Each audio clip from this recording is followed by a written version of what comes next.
오늘 하나님의 말씀은 소위 달란트의 비유라고 알려져 있는, 어쩌면 교회를 다니시는 분들은 너무나 흔히 자주 이렇게 접했던 본문입니다. 특별히 어린 시절부터 교회를 다닌 분들은 오늘 본문이 말하고 있는 이 달란트의 비유에 그 크기만큼 접근하는데 좀 더 어려움이 있을 수 있다, 그런 생각을 갖습니다. 왜냐하면 지금 아마 30대 중반까지 혜택을 보셨을 수 있어요.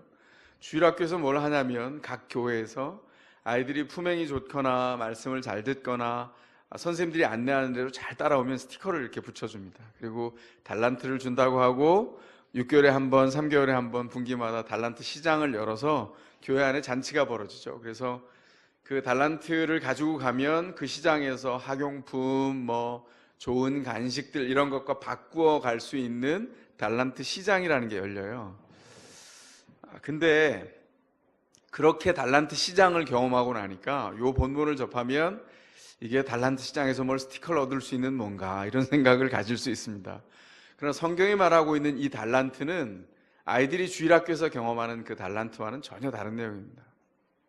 그래서 원래 성경에 나와 있는 대로 달란트를 이해할 필요가 있죠.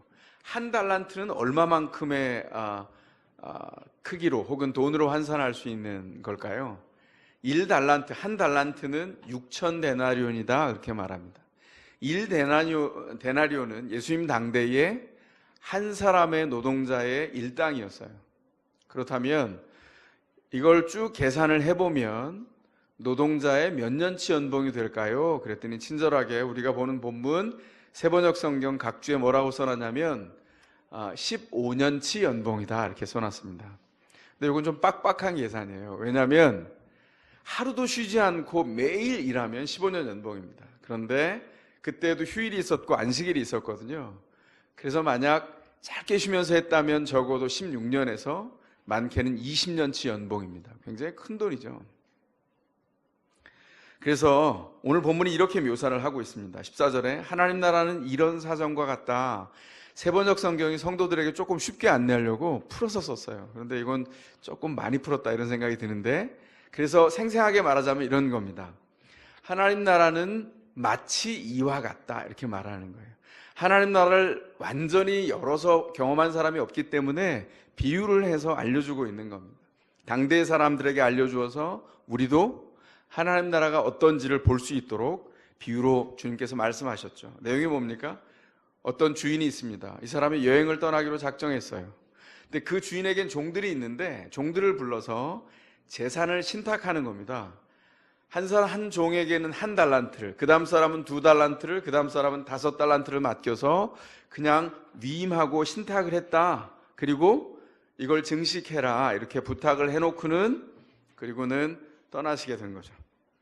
각 사람의 반응이 참 다양했습니다. 그래서 이 사람들의 행동을 통해서 신앙이 뭘까?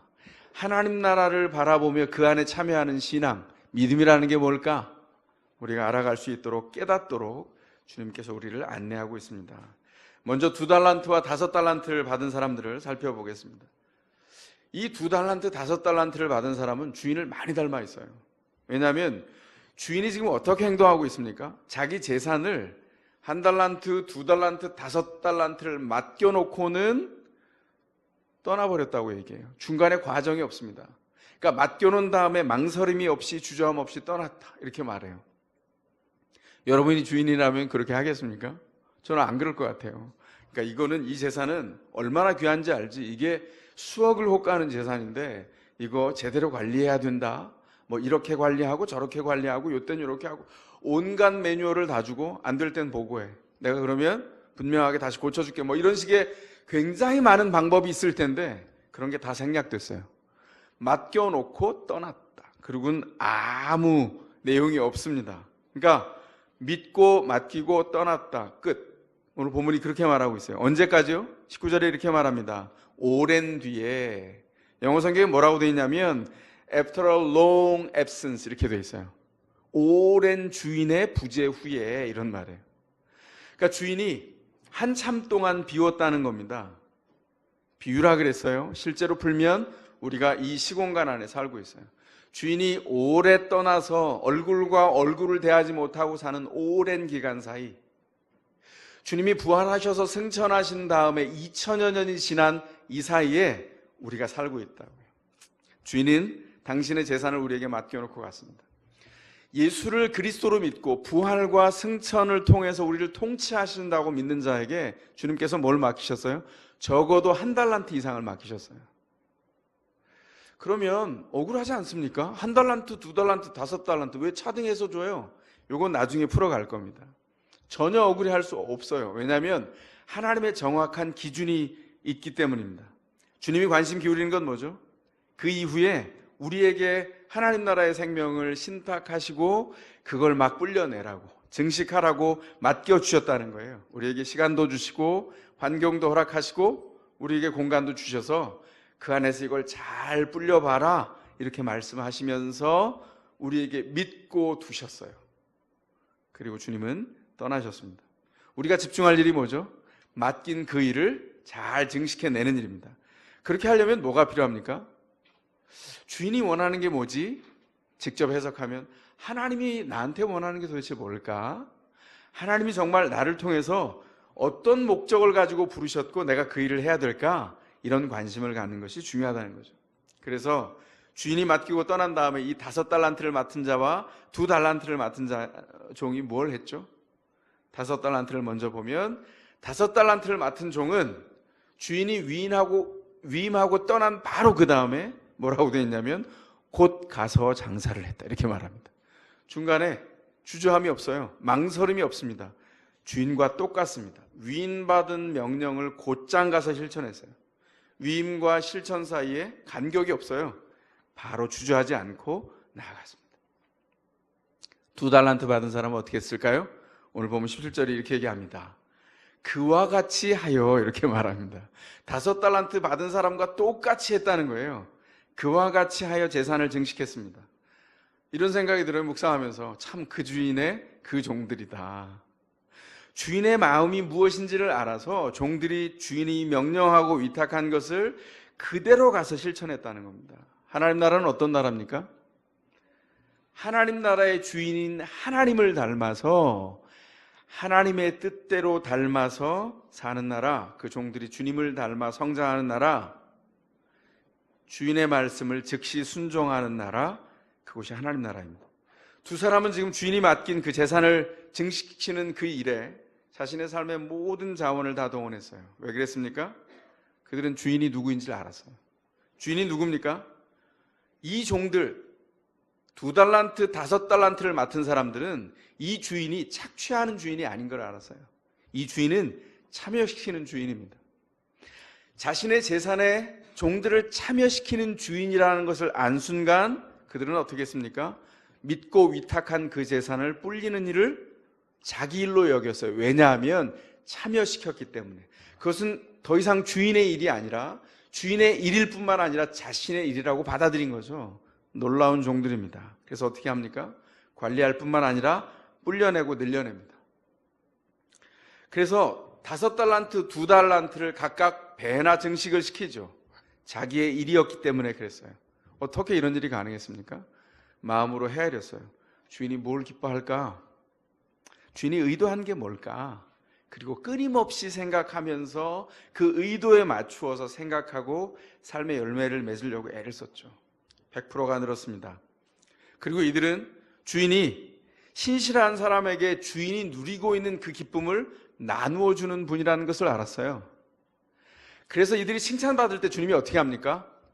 와서 이렇게 말하는데 원래 원문 성경에 이렇게 돼 있어요. 문을 마치 여는 주인처럼 자 열렸다 들어와서 내 잔치에 내 기쁨에 참여해라 이렇게 돼 있습니다. 하나님 나라의 문이 바로 너에게 열려 있다. 네가 나를 신뢰했고 내가 맡겨준 일이 주인의 일일 뿐만 아니라 너의 일로 알았다니 참 칭찬받을 만하구나. 그래서 21절 23절에 보면 동일한 칭찬을 들어요. 잘했다 착하고 신실한 종아, 내가 적은 일에 신실하였으니 이제 많은 일을 맡기겠다. 와서 주인과 함께 기쁨을 누려라. 여러분 한번 생각해 보세요. 주인은 떠났습니다. 눈에 보이지 않아요. 종들에게 무한 자유가 주어졌어요. 어쨌든 1달란트, 2달란트, 5달란트 어마어마한 재산입니다. 그 재산 한계 안에서 내가 마음대로 쓸 수 있어요. 종의 자유가 부여됐다고요. 근데 이 종들이 어떻게 했어요? 자기 마음대로 살지 않고 그 자유를 이용해서 자기를 기쁘게 하는 것이 아니라 주인이 어떻게 이 일들을 하기를 원할까 헤아려 보면서 주인의 기쁨이 자신의 기쁨이 되도록 바꾸어냈어요. 대단한 종들이죠. 이것을 성경이 뭐라고 표현하냐면 착하고 신실하다 이렇게 칭찬합니다.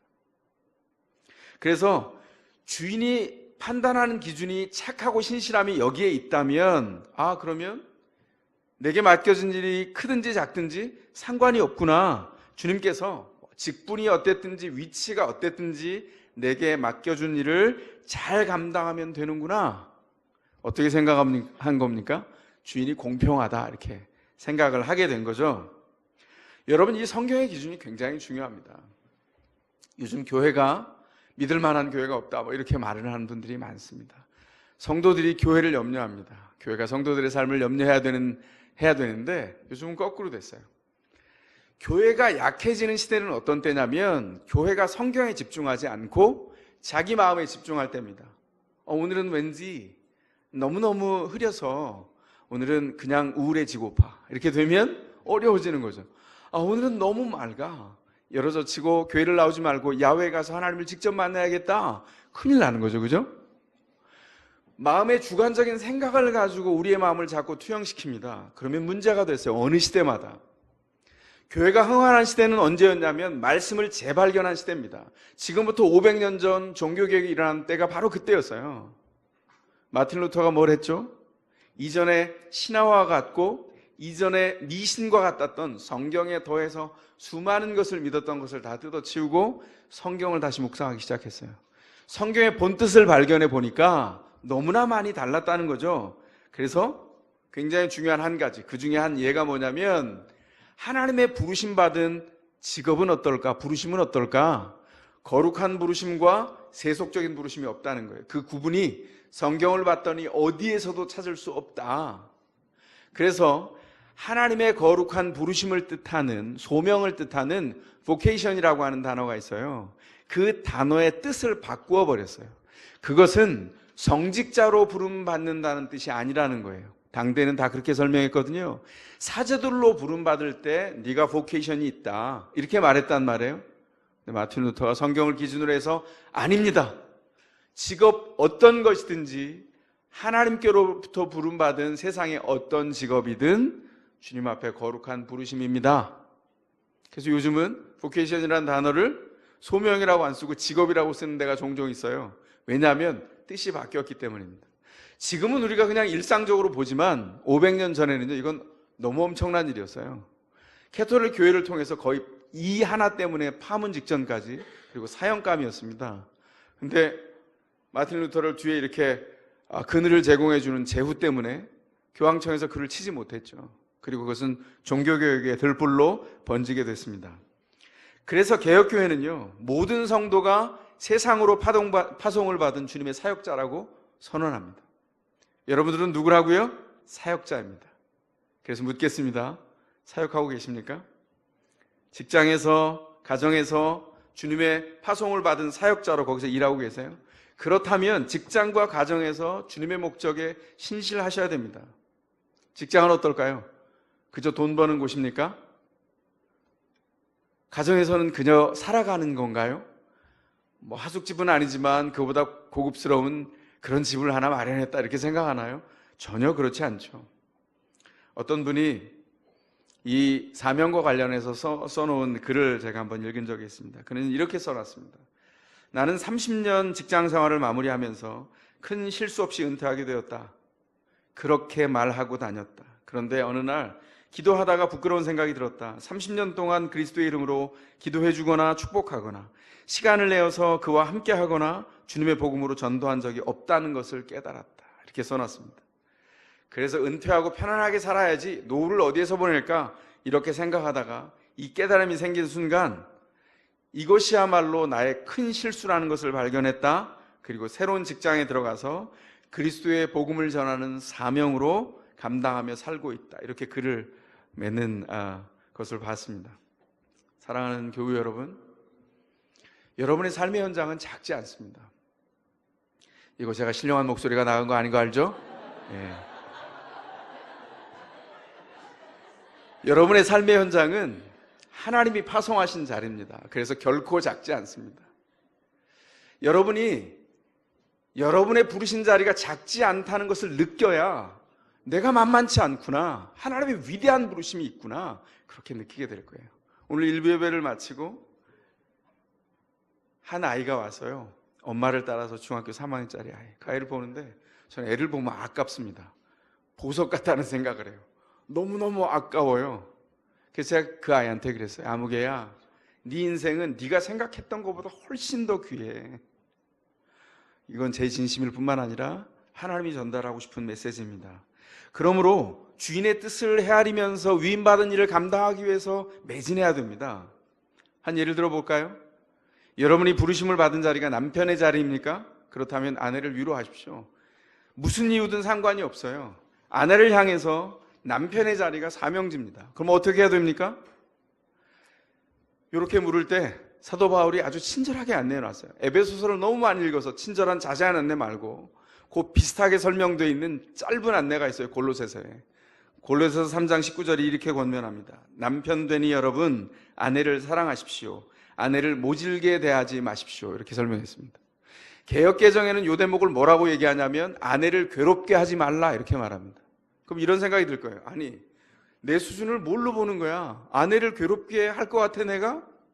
이렇게 대답하는 순간 괴롭게 하는 거예요. 내가 가진 생각을 나는 전혀 양보할 수 없다, 나는 내 생각이 옳아 라고 결론을 내리고 마침표를 찍는 순간 아내는 괴로워하기 시작합니다. 뭐죠? 함께 열어놓고 대화가 시작돼야 돼요. 그렇다고 해서 목사님이 아내를 편드니 오늘은 죽었다, 남편 오늘 집에 가서 봐, 이렇게 생각하시면 안 돼요. 왜냐하면 아내에게도 명령하고 계시기 때문입니다. 부름받은 자리가 아내예요. 남편을 격려하십시오. 어떤 허물이 있어도 용서하라고 성경이 이야기합니다. 왜냐하면 그 허물을 하나님께서 다루시도록 주님 앞에 기도하라는 거예요. 어떻게 하라고요? 이렇게 하는 거죠. 하나님, 이 왼수가요, 애정이 묻은 표현입니다. 이해하시기 바랍니다. 이 왼수가 죽겠어요. 하나님 다루어주세요. 이건 하나님 앞에 하고, 그 남편에게 다가갈 때 오래 분을 품지 말고 섭섭해하지 말고 그를 대하라는 겁니다. 그래서 골로새 3장 18절에서 이렇게 권면합니다. 아내되니 여러분, 남편에게 순종하십시오. 이것이 주 안에서 합당한 일입니다. 순종이란 말 크죠? 21세기를 사는 여성들에게. 이 순종이란 말은 사실은 열어서 좀 풀어헤쳐 보면 사랑, 섬김으로 어떻게 다가갈까, 사랑과 섬김의 다른 말이에요. 순종하라는 말은 주님을 보아서 그를 섬겨내는 일입니다. 우리가 누군가를 섬길 때 어떻게 하죠? 하나님을 직접 섬기지 않아요. 이렇게 말하죠. 나는 하나님을 직접 사랑해. 그러니까 당신을 통과하지 않을 거야. 결혼한 분들은 그렇게 얘기하시면 안 돼요. 누구를 섬기도록 대상을 만들어 주셨어요. 결혼은 아내와 남편이 그 대상이 된 남편과 아내를 향해서 사랑의 수고를 끝도 없이 하는 겁니다. 그게 결혼의 과정이에요. 언제까지요? 그리스도의 사랑을 깨닫고 공급받을 때까지. 근데 이렇게 해보십시오. 수지 마실 겁니다. 주인의 기쁨에 들어가는 일을 주님께서 이 말씀 안에 약속해 두셨기 때문입니다. 자, 이제 한 달란트 받은 사람 한번 살펴봅시다. 이 한 달란트 받은 사람은 어떻게 했죠? 그는 받자마자 그도 즉시 뭘 했어요? 뭘 했을까요? 가서 땅을 팠습니다. 왜 그럴까요, 이 사람? 땅을 파서 주인의 돈을 그 안에 숨겼습니다. 참 이상한 행동이죠. 그런데 주인이 돌아와서 종들을 불러서 얼마나 맡긴 재산을 증식했는지를 알아볼 때 이 한 달란트 받은 사람이 왜 그렇게 했는지를 우리가 알 수 있습니다. 24절에 보면 이렇게 얘기합니다. 주인님, 나는 주인이 굳은 분이시라 심지 않은 데서 거두시고 뿌리지 않은 데서 거두시는 줄을 알고 무서워하여 그렇게 했습니다. 이거 쉽게 풀면 이런 얘기입니다. 주인, 당신은 완고한 분이잖아요.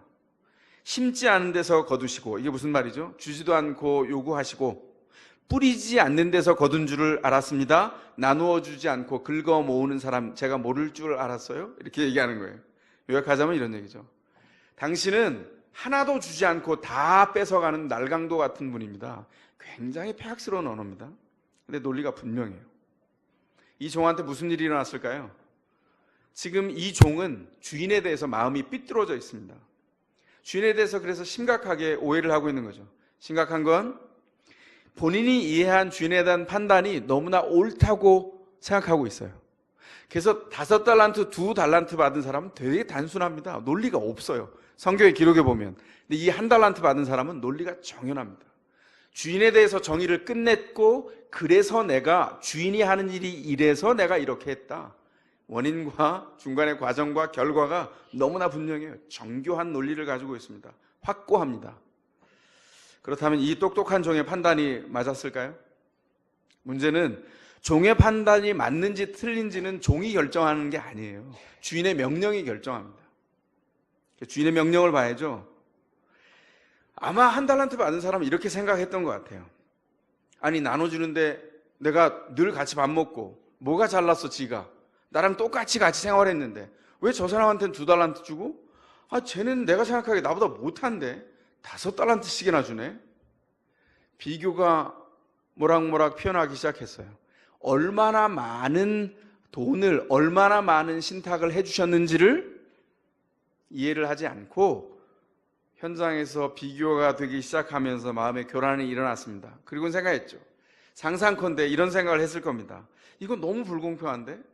왜 그랬지? 나 찍힌 것 같다. 언제 찍혔을까? 맞아. 내가 그때 참 잘못했는데 주인이 웃길래 용납하시고 넘어가는구나 했더니 그때 분명히 날 찍은 거야. 인사고과에 다 넣어놓고 나를 물매기셨네. 다른 사람보다 적은 금액을 줬구나. 억울하다. 주인이 정말 이렇게 판단했을까요? 오늘 본문 15절을 보시면 다른 생각을 하게 됩니다. 오늘 15절에 보면 주인이 맡기고 갈 때 5달란트, 2달란트, 1달란트를 맡겼는데 기준이 뭐였냐면 각 사람의 능력에 따라 주었다 이렇게 말합니다. 여러분 어떻게 생각하세요? 내 품에 아들, 딸을 키웁니다. 남매를 키워요, 자매를 키워요, 형제를 키워요. 큰아들과 작은 아들이 다르고 큰애와 작은애가 다릅니다. 큰애는 큰애에게 맞는 걸 주죠. 큰애는 수학을 잘하니 작은애는 관심이 없어요. 이 아이는 자기에게 있는 은사가 예술 쪽이에요. 그러면 다르게 줘야죠. 작은애가 얘기합니다. 왜 형은 저렇게 줍니까? 나도 수학을 하고 싶어요. 이렇게 말했는데 그 아이는 은사가 없어요. 너는 이게 은사잖니? 엄마는 나를 사랑하지 않아요. 아빠 불공평합니다. 이렇게 말한다면 부모된 여러분이 어떻게 생각이 들 것 같아요? 걱정이 되죠. 어느 순간 물끄러미 바라보게 됩니다. 얘를 어떡하지? 부모가 오만 생각을 하죠. 그러면서 그 중에 한 가지를 이렇게 제안을 해주죠. 아이는 몰라요. 부모가 얼마나 떨면서 그 여러 가지 방책 중에 하나를 줬는지. 물론 거절당합니다. 애들 말로 까이는 거죠. 그럼 어떻게 됩니까? 또 다른 걸 내줘요. 부모가 이 진자리 마른 자리를 갈아주면서 이렇게 최선을 다해서 주죠. 자녀는 그것을 모릅니다. 지금 이 1달란트 받은 사람의 문제가 뭡니까? 하나님이 각 사람의 능력을 따라 준 것이 얼마나 공평한지에 대한 생각이 없어요. 옆에 사람이 가진 것이 너무나 커 보이기 때문에 거기에 손가락질하면서 불공평하다라고 하는 마음이 들어간 거죠. 주님은 최선을 주셨는데. 여러분 잘하면서 어땠어요? 저는 1달란트 받은 사람 같아요. 예수를 믿기 전까지, 믿는 초기까지 그랬던 것 같습니다. 그래서 제가 호가 있어요. 제 스스로 붙여준 호. 뭘까요? 불만 이찬영 선생이었습니다. 불만이 너무 많은 거예요. 이것도 불만, 저것도 불만. 가장 중요한 불만은 하나님께 손가락질이 가 있는 거예요. 너무 불공평합니다. 100m를 달리는데 누구는 출발선에 서 있고 누구는 30m 앞에 가서 출발을 하고 걸어가도 돼요. 저는 저 뒤에 50m 뒤에 있는 것 같아요. 죽을 똥 살 똥 살려도 따라잡을 수가 없어요. 너무 불공평하다 이렇게 생각했습니다. 근데 제가 예수를 믿는 어느 날 작은 책 하나를 발견했어요. 그 책이 저를 어떻게 마음을 두드렸냐면 하나님이 모두가 다른 환경에 태어나게 하셨다. 우리는 부모를 선택해서 태어나지 않는다. 맞잖아요. 그죠? 그런데 하나님은 하나님께 응답할 수 있는 마음을 공평하게 나누어 주셨다. 제가 인정할 수밖에 없었어요. 그리고 제가 불만거리를 하나씩 지워갔습니다. 그런데도 목에 걸려서 한참이 지났는데도 해결이 안 된 게 있었나 봐요. 주님이 저를 너무 사랑하셔서 저를 개인적으로 부르셨어요. 기도할 때 제가 그렇게 느꼈다는 겁니다. 계시 아니고 하나님께서 제게 주신 거를 제가 느꼈어요. 주님, 이건 아니잖아요. 그랬더니 내가 너를 조금 잘 연단해서 써야 되겠다. 뭘 하시려고 저를 이렇게 붙잡는 느낌. 제가 비유하는 거예요. 너를 김치를 담가야 되겠다. 내가 성도들에게 아주 먹으면 쨍 하고 입맛이 나는 그런 김치를 만들어서 성도들의 잔치상에 올려놔야 되겠다. 뭐라고요? 이러는데 저를 이렇게 배추가 이렇게 죽어야 되잖아요. 숨이. 소금을 막 뿌리시더니 이러시지 않아도 되는데 소금 이불을 덮어주세요. 그러더니 친절하게 제가 잠을 못 자서 그런지 자 그럼 내가 너를 재워주마 이러면서 물속으로 소금 물속으로 이렇게 저를 이렇게 빠뜨린다는 생각을 가졌어요. 오르륵 오르륵 아니 주님 오르륵 이렇게 하는데 하나님 앞에 인격적으로 씨름하는 그 순간 제가 깨닫게 됐어요. 제가 중간 과정에서 여기 밑에서 음성이 들려요. 불만을 계속 가지면 어떤 음성이 들리냐면 이렇게 두들겨요. 누구세요? 이러면 문을 열어줘요. 그럼 불만에 더 깊은 저 심연이 있습니다. 제가 내려가다가 올라와서 주님 도와주세요. 이것은 제 삶이 아닌 것을 압니다. 그리고 한층 한층 올라와서 주님 앞에 대면했을 때 제가 주님의 은혜를 안았어요. 제게 있는 삶이 얼마나 대단하고 만족스러운지를 발견하게 됐습니다. 그래서 제가 호를 바꿨어요. 제가 스스로 물론 바꿨죠. 불만도 제가 붙였으니까. 뭘까요? 대만족 이찬영 선생으로 제가 바꿨습니다. 제가 어떤 환경을 만나도 그 이전으로 돌아가지 않겠다고 주님 앞에 했어요. 그리고 주님은 제게 최선을 주십니다. 주님은 베스트 오브 더 베스트를 주시는 분입니다. 고백하게 됐어요. 누군가가 상담하면서 이런저런 이야기를 할 때 제가 이렇게 되물었습니다. 집사님, 제가 이런 환경에서 자랐는데 제가 부모를 선택할 수 있어서 좋은 환경에 믿음도 좋고 여러 가지 환경이 좋은 부모를 선택할 수 있다면 제가 그곳으로 돌아갈까요? 절대로 돌아가지 않습니다. 제 진심입니다. 왜냐하면 주님을 만난 지금이 너무 감사해요. 주님은 주님을 만나서 주님을 이해하고 주님을 알게 될 때 우리 안에 이 허물을 지워주세요. 이 한 달란트 받은 사람의 문제가 뭡니까? 논리가 너무 정교해요. 자기 안에 하나님이 불공평하다는 생각을 갖추어 놓고 제가 한 달란트 받은 사람과 똑같죠. 그리고 그것을 절대로 강고하게 만들어 놓고 허물지를 않습니다. 논리도 정교합니다. 저도 그랬어요. 생각을 정교하게 다 짜놨어요. 절대로 이것은 허물지 않아. 내가 판단한 게 맞는 거야. 그렇게 생각한다는 것이죠.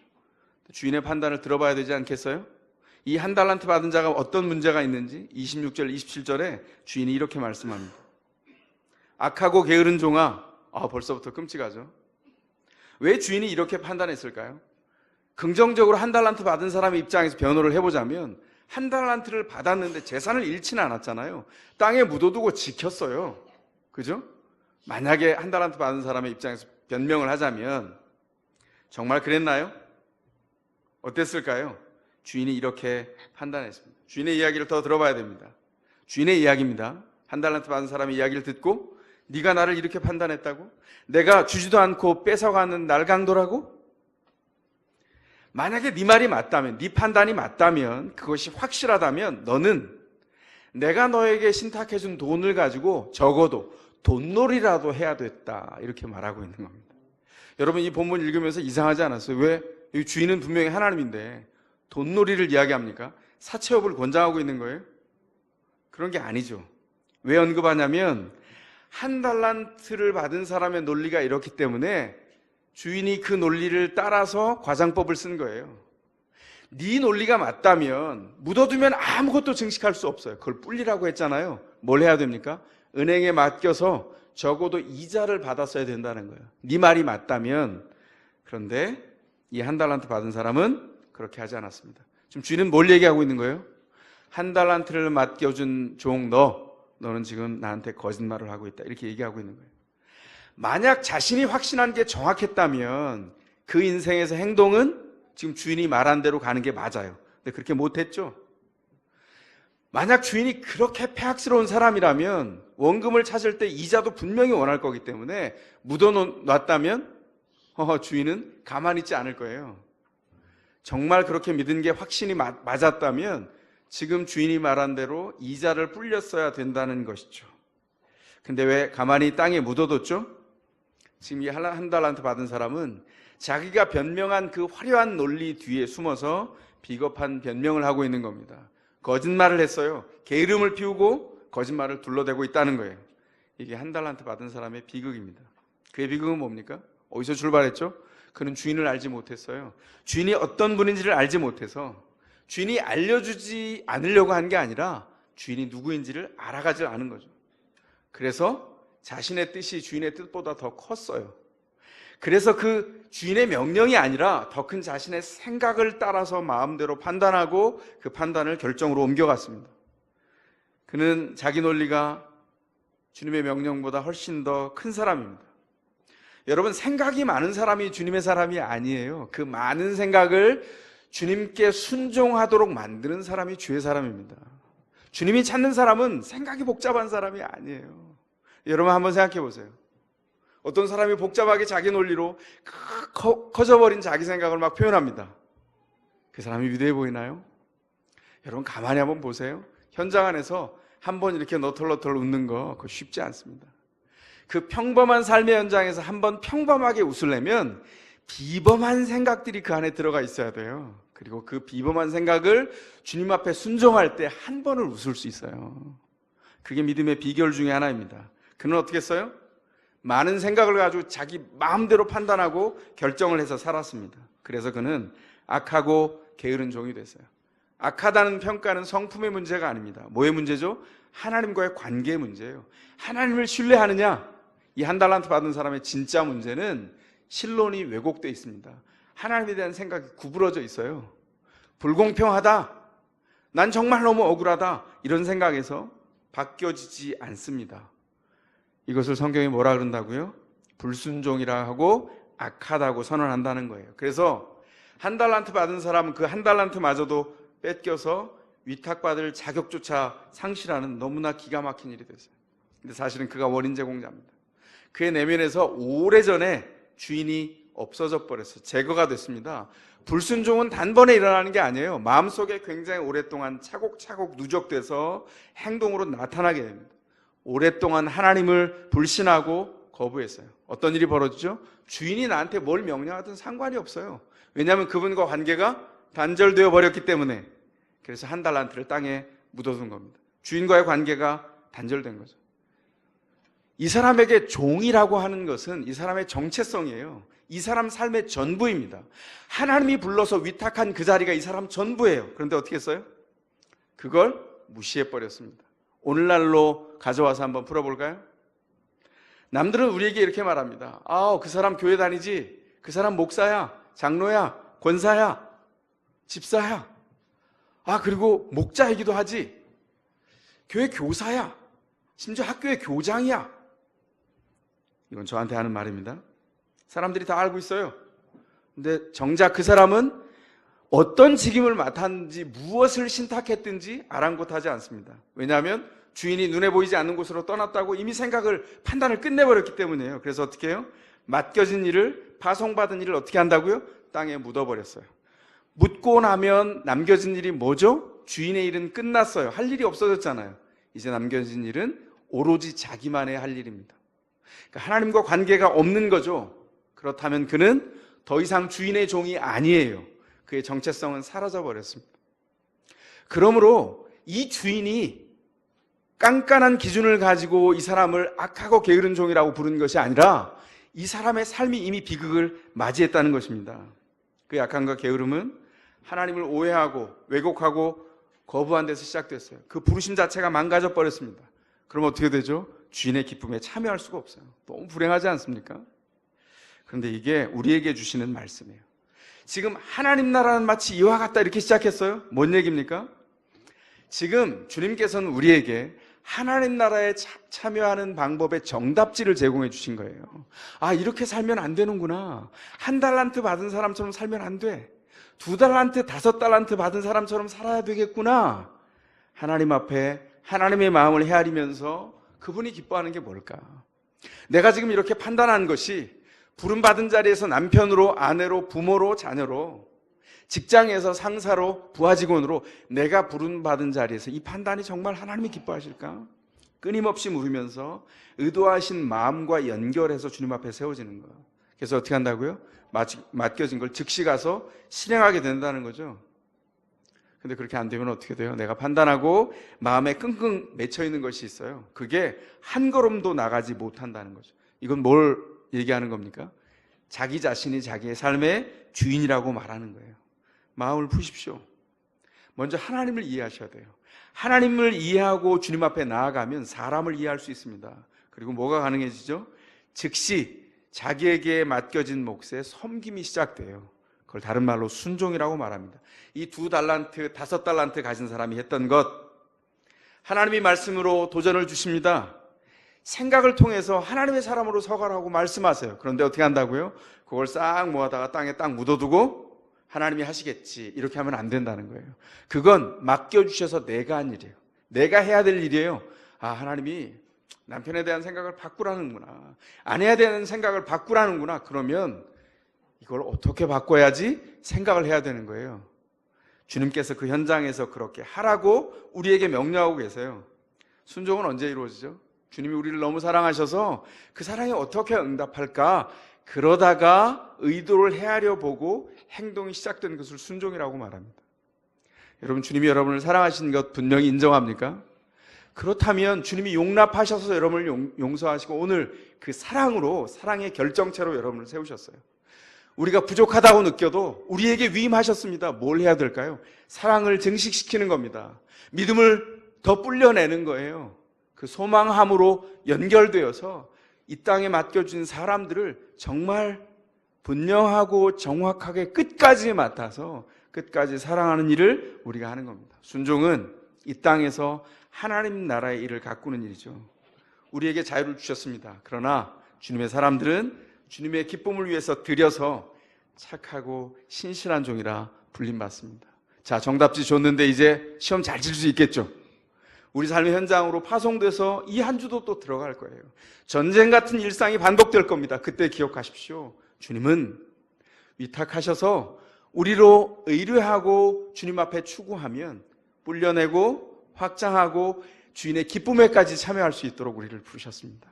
그 기쁨에 참여하는 한 주간 되기를 축원합니다.